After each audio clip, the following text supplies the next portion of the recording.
Halo teman-teman, pada pembahasan kali ini kita akan membahas mengenai macam-macam kreditor dalam kepailitan.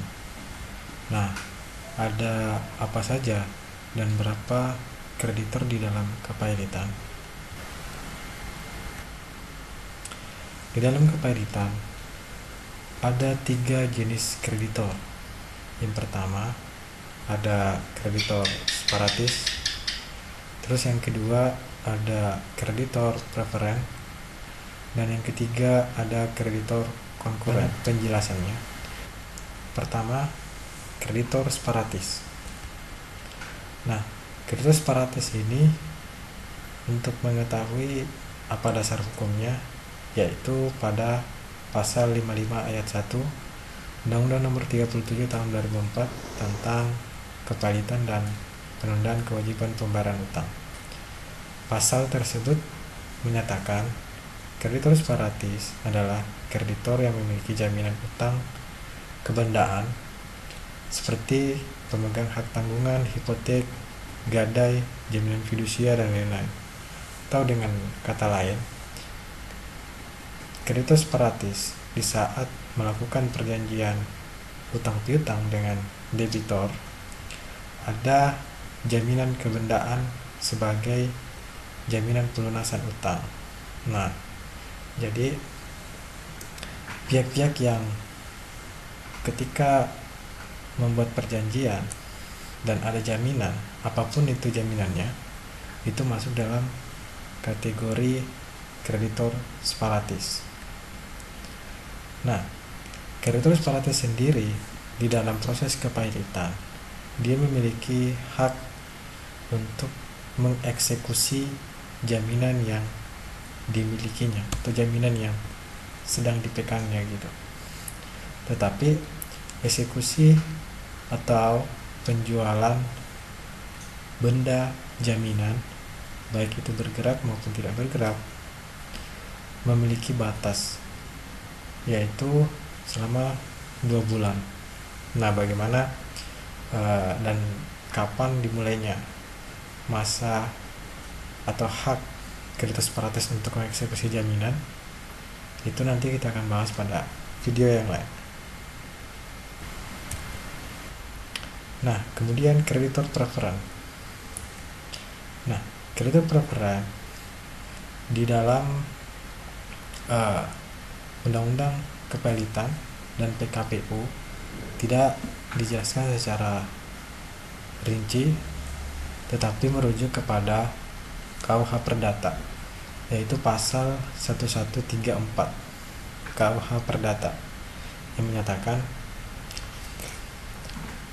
kreditor yang oleh undang-undang diberikan hak kepada pihak yang berpiutang sehingga tingkatnya lebih tinggi daripada pihak yang berpiutang lainnya. Jadi karena sifat piutangnya, makanya dia disebut sebagai preferen. Nah, apa-apa saja atau siapa saja yang masuk dalam kreditor preferen? Nah, sebagian diantaranya itu adalah karyawan kantor pajak. Nah, karena sifat piutangnya yang kemudian diistimewakan oleh undang-undang, dan dari sebagian diantaranya karyawan dan kantor pajak, maka dapat disimpulkan kreditor preferen itu menyangkut tentang pihak-pihak yang berada dalam batang tubuh debitor.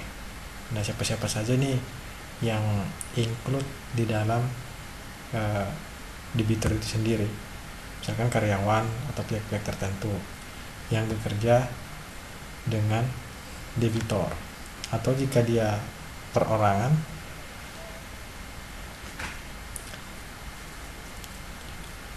itu pun termasuk.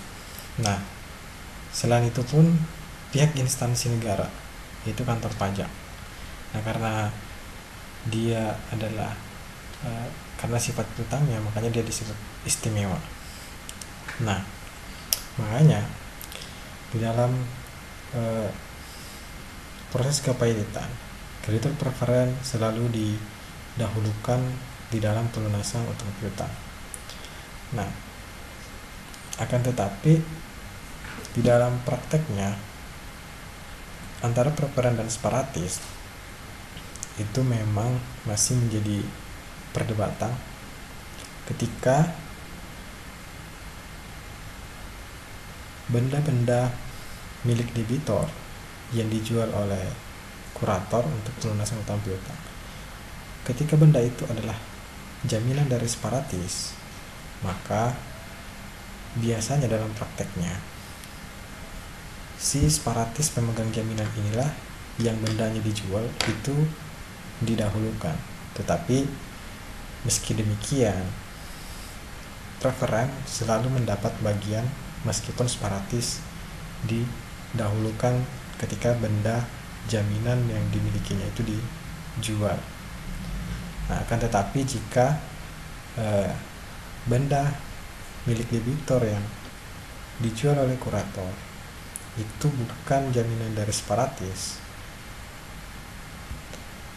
nah makanya di dalam prakteknya yang berhak menerima pelunasan utang pertama kali atau yang didahulukan adalah kreditor preferen. Jadi antara kreditor separatis dan preferen ini memang masih banyak terjadi perdebatan. Tapi dalam prakteknya untuk agar tidak terjadi masalah, meskipun benda yang dijual itu adalah jaminan dari separatis,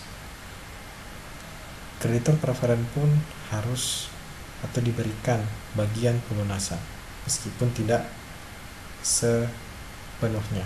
Nah, menyangkut mengenai pembagian itu nanti dibahas pada video-video yang lain. Kemudian kreditor konkuren. Nah, kreditor konkuren ini bisa diartikan sebagai kreditor biasa, kreditor selain dari kreditor yang diistimewakan dan separatis, yaitu kreditor konkuren ini tidak memiliki jaminan, dia tidak memegang jaminan kebendaan dari debitor dan juga tidak diistimewakan oleh undang-undang. Nah, akan tetapi di dalam pasal 1132 KUH Perdata, kreditor konkuren yang dimaksud adalah kreditor yang kedudukannya sama atas pelunasan utang tanpa ada yang didahulukan. Nah, di dalam prakteknya kreditor preferen pada saat pelunasan utang, kreditor konkuren dalam proses pelunasan itu selalu menjadi kreditor yang mendapat pelunasan yang terakhir setelah kreditor preferen dan kreditor separatis mendapatkan bagian. Jadi kreditor konkuren selalu yang diterakhirkan pada saat pelunasan utang. Nah, kecuali kreditor konkuren ini dia di dalam proses kepilitan tidak ada kreditor separatis dan preferen, maka langsung dibayarkan pelunasan kepada kreditor konkuren.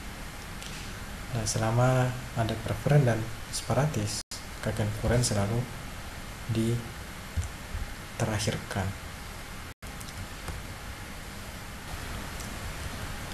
Mungkin itu video singkat. Sekian dan terima kasih. Jangan lupa komen video ini untuk mengembangkan terus video ini. Semoga videonya bermanfaat dan nanti akan ada video berikutnya. Terima kasih.